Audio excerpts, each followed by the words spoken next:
Hello and welcome to our session, The Lakehouse, What, Why and How. My name is Al McEwen. I'm a principal consultant at Thorogood. I've been at Thorogood for about 25 plus years, designing and implementing BI and analytic solutions for a wide variety of customers. Joining me today's presentation is my colleague Araz. What we'll do today is a few introductions. Following a few introductions, we will introduce the Lakehouse. We'll go through a few slides to talk through where we've come from, concept of data warehouses and data lakes, and then we'll go into why the Lakehouse. Where does the Lakehouse come from? Why? What are the benefits? And then how's it achieved? And what that might mean for yourselves as an organization. We'll have a relatively brief look at the different cloud vendor landscapes. So we'll touch upon Azure, Google Cloud Platform, GCP, and AWS, which are Amazon Web Services, and we'll look at what the differences are in the different vendor landscapes. We'll then go through a couple of demos. So we'll demo today Databricks, how to implement the Lakehouse in Databricks, and we'll show a demonstration within Azure Synapse just to see what some of the differences and considerations are. And then we'll finish off with a couple of slides just helping to think about the future and what the Lakehouse might mean and where that might be going. So that's our session today, starting off with a couple of slides on who we are at Thorogood. So we are data engineering, data science, data visualization specialists. The phrase has changed a lot over the time. It's a lot about BI, but it's expanded quite a lot in the last few years.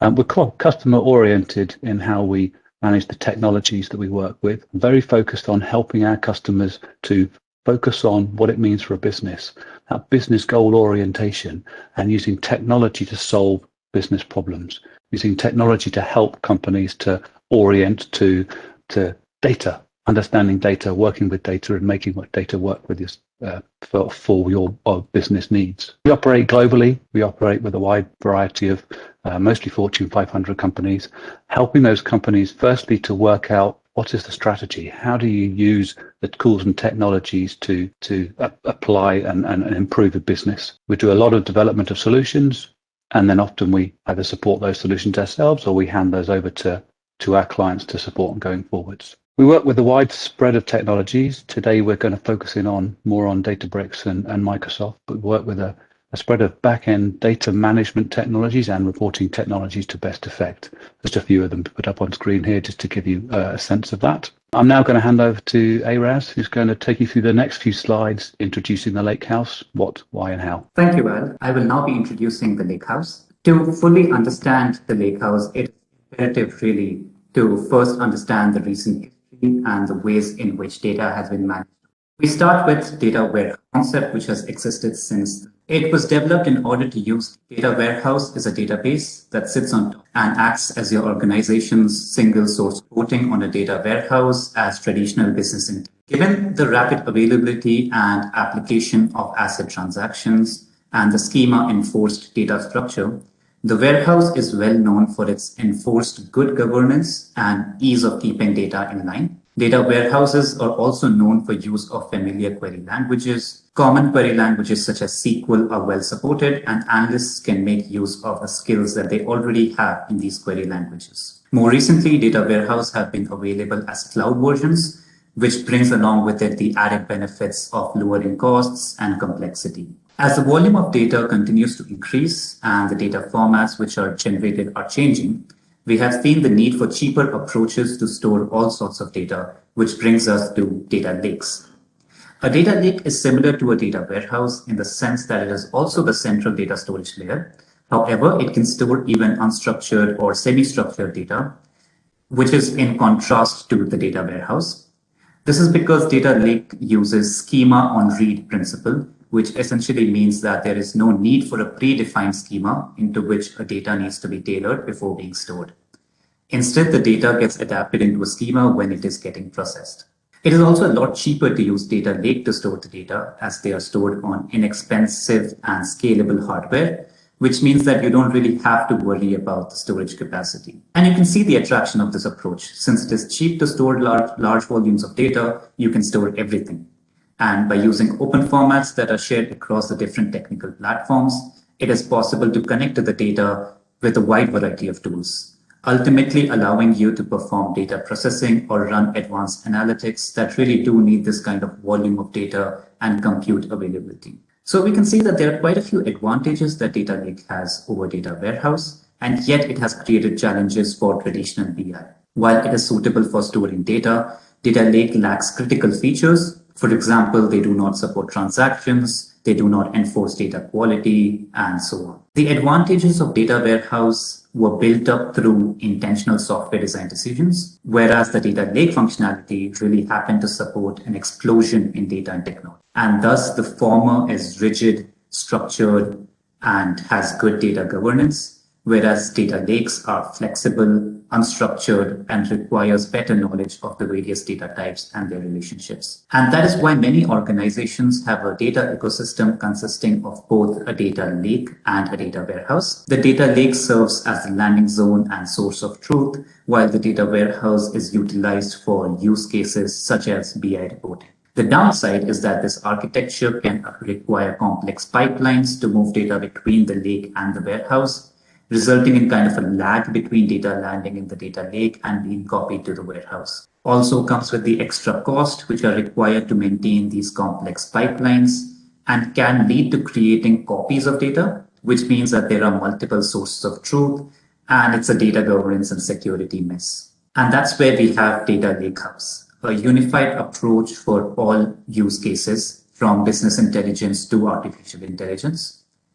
Through a lakehouse architectural pattern, we have the opportunity to choose the properties of the warehouse and the properties of the data lake that are valuable to us.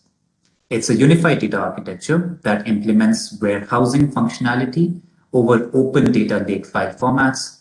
So basically, it gives the benefits of cheaply storing large quantities of both structured and unstructured data, as well as being suitable for use in complex analysis and BI purposes. This approach also lays out a couple of principles that help to keep maximum flexibility, such as using open formats that allow other tools to connect to the data, support wider group of users, and more diverse workloads, all on the same single trusted copy of the data. So how does the data lakehouse provide these added advantages? Broadly speaking, they can be divided into three categories, which is efficiency, flexibility, and governance and security. When we speak about efficiency, first thing that comes up is cost effectiveness to store structured or unstructured data, but with direct access to data for analysis tools. It also consumes less time and effort for administrating data. It is also efficient in the sense that it eliminates multiple data copies and reduces any lag during data movement. When we talk about flexibility, a lot of it comes from the cloud offering itself. It's useful in realizing automation, MLOps, and analytics. It's also flexible in the sense of BI tool usage. It can be connected from Tableau, Power BI, or other BI tools. It's also flexible to use multiple engines on the same data and overall allows businesses to be more data-driven. And finally, we have already seen that Data Lakehouse brings governance of the data and allows for easier security administration. When we talk about the Lakehouse, we have to talk about Databricks and Delta Lake and Microsoft Synapse. There are also other vendors who have been adopting these terms as well. In the context of the Lakehouse, the Delta Lake engine in Databricks is used on top of your Delta Lake data sets and acts as a structured transaction layer. Doing this allows companies to overcome a lot of the challenges of data lakes that have historically presented through asset transactions, indexing, fine-grained control, schema validation and expectation, among others. By replacing data silos with a single home for structured, semi-structured, and unstructured data, Delta Lake is the foundation of a cost-effective, highly scalable lakehouse. On top of this, we need a high-performance query engine that allows us to query and can deliver the performance required for any traditional analytics workloads. And for that, I'm going to pass the mic back to my colleague Al, who would take you through the different offerings in the market. Thank you, Raz. So a quick look at some of the vendor landscapes. What we intend to show here is three different vendor landscapes, Azure, AWS, and GCP. And the key concept here is, to a great extent, the data lake and the lakehouse aspects are the same. What you're going to see is a lot of commonality across these three landscapes. So this relatively simple block diagram really is showing our data lake in a sort of, to me, it's a green area in the middle. And then commonly in our data lake, we typically split the data into a number of layers. Companies have called those layers something different over time. Companies have used 3 layers, 2 layers, 5 layers, 6 layers. So there's many different potential structures, but a very common terminology and if you like, logical way of looking at it is to have a bronze, silver, and gold layer. The data is ingested from the right-hand side using your tool of choice, and then often it's Databricks doing that data transformation through the bronze, silver, gold layers. These days, though, Azure Synapse within an Azure environment has also brought in that very similar capability. So what we'll see is the ability to run notebooks in a very similar way using Spark in the same way as Databricks manages its data. So we're using Databricks within the data lake to read data from the bronze layer, transform it, land it in the silver layer, and then the same from silver, transform it into a gold layer according to a design pattern. Over on the right-hand side, we have a number of tools that enable the reporting layers. So that's a very common, relatively high-level block diagram of what the data flows look like in an Azure platform. If I switch to the next slide now, we're moving across to AWS, Amazon Web Services. And I imagine what you'll note immediately is it's very, very similar, again, from a high-level perspective. So data in, data lake, bronze, silver, gold layers, and Databricks, or in an AWS landscape, Amazon has a similar tool, similar enough to Synapse, to say that it's doing a similar thing in terms of using the Spark engine to manage the data and push the data through the layers. And then over on the right-hand side, again, you've got some more AWS native tools that are going to deliver the data to reporting. But the key fundamental is that in the middle, it's the same principles, same concepts that you're using.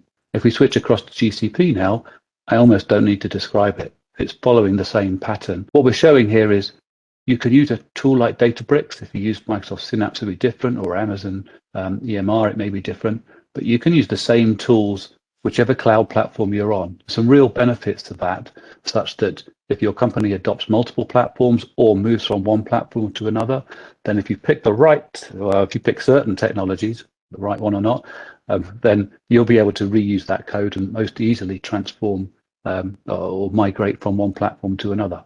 So very similar architectures that we're deploying within some of our customer sites. Let's switch now into showing a bit of a demo. So I'm going to start by looking at Databricks, and then we'll go and look at Microsoft Synapse. I won't fully describe this, and this can get a bit technical, so we're getting a bit more technical as we go.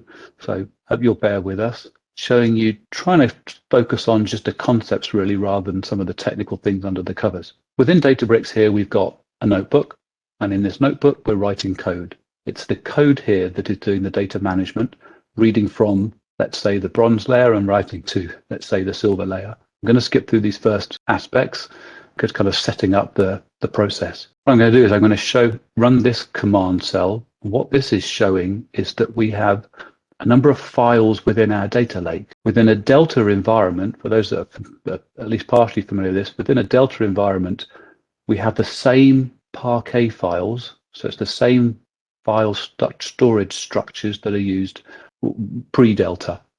And what we've got with the Delta enabled is that we've now got this Delta log. And it's this Delta log that enables Spark and the Delta functions to work on top of these Parquet files to deliver the functionality that Delta delivers. So deliver a lot of the Lakehouse functionality. What I'm going to do here is show an example of how the Lakehouse benefits us. What I'm going to start by doing is creating a couple of SQL-based tables. So I've got a table that is not Delta format, and I've got a table that is in Delta format. And what we'll do is we'll work with both tables. I just come across here and look in my data.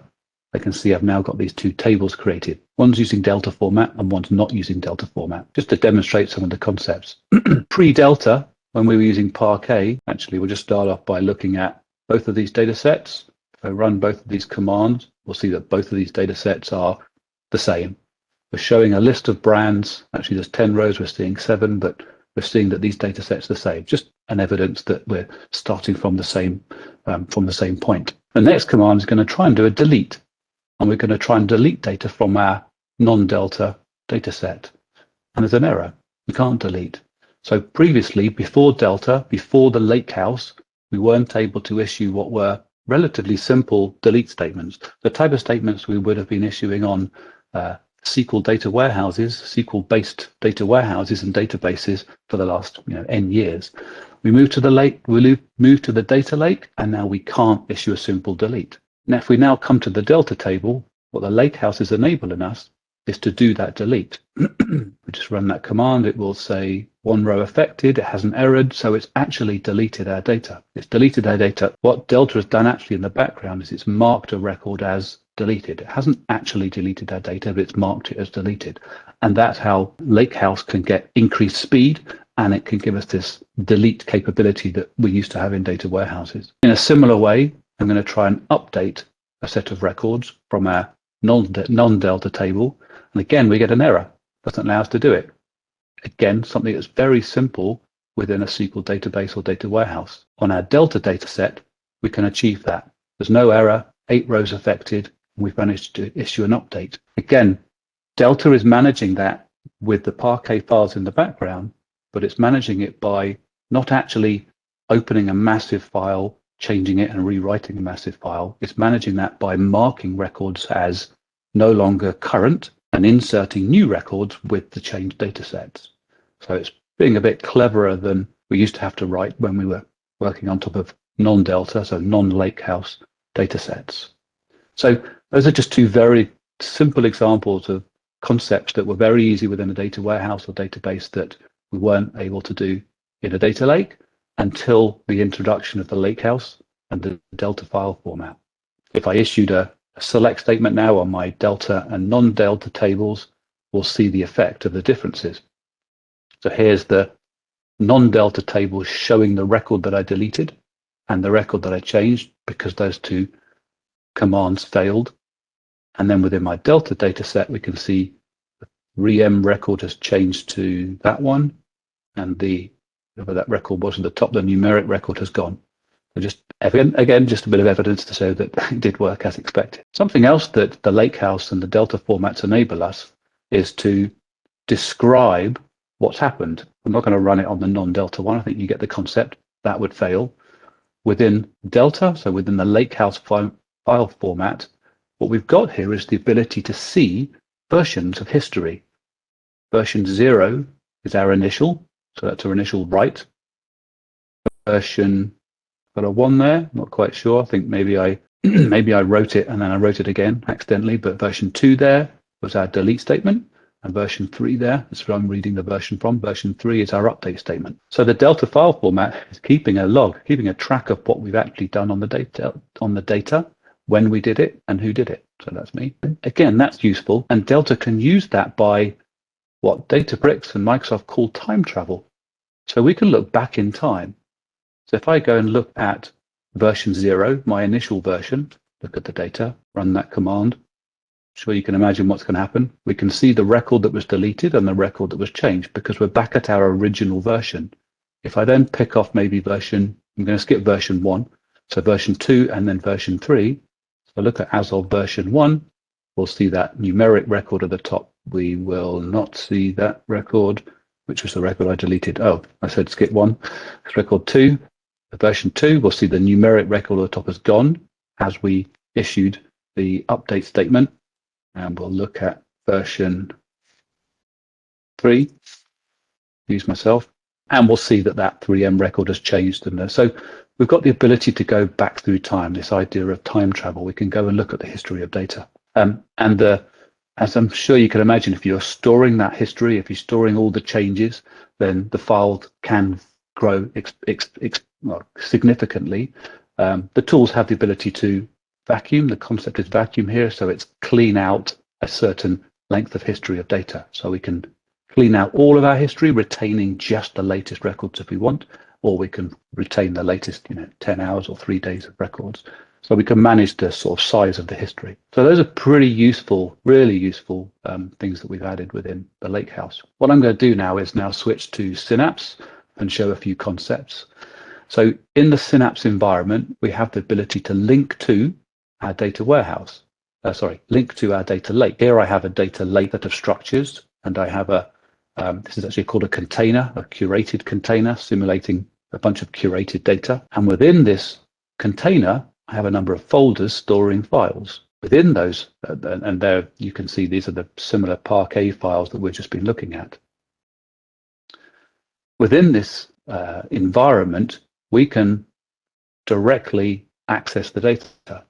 So if I just tell it it's Parquet format, Synapse will generate the SQL statement for me with the connection to the data lake location, and we can read data in Synapse directly from our data lake.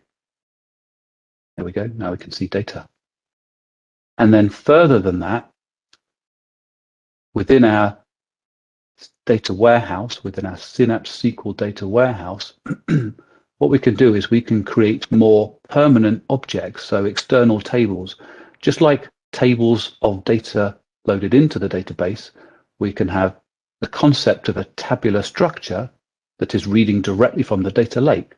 So if I create a new SQL script here, again, I'm reading from a more permanent object, an object that a data analyst will be able to read from. And I've got a structure that allows me to use SQL-based queries to query the data that's in the data lake. So again, this is not stored in the SQL database, it's coming directly from the data lake. And so let's take that concept a little bit further and switch to Power BI. So Power BI is a reporting environment I can connect to. Here I've got a recent source. This source is my Synapse SQL data warehouse. This was the data that I was just looking at. It's called in a SQL pool. And this is the data set that I was just reading from. So I can import a number of data sets, or I can link to a number of data sets.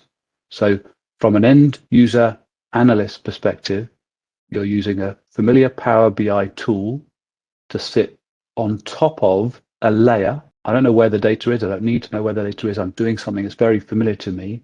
And what you don't need to know is actually in the background, the data is stored in the data lake. It's not brought into the SQL database. And if you note there, I clicked on import. I meant to click on direct query. I don't know what I clicked on now, but in direct, I've clicked on import. I didn't mean to click on import. Apologies. So in running this tool, I can now use reports directly on top of the data lake and get good enough performance without having to import the data, which I clicked the wrong button. Apologies. I meant to do direct query mode.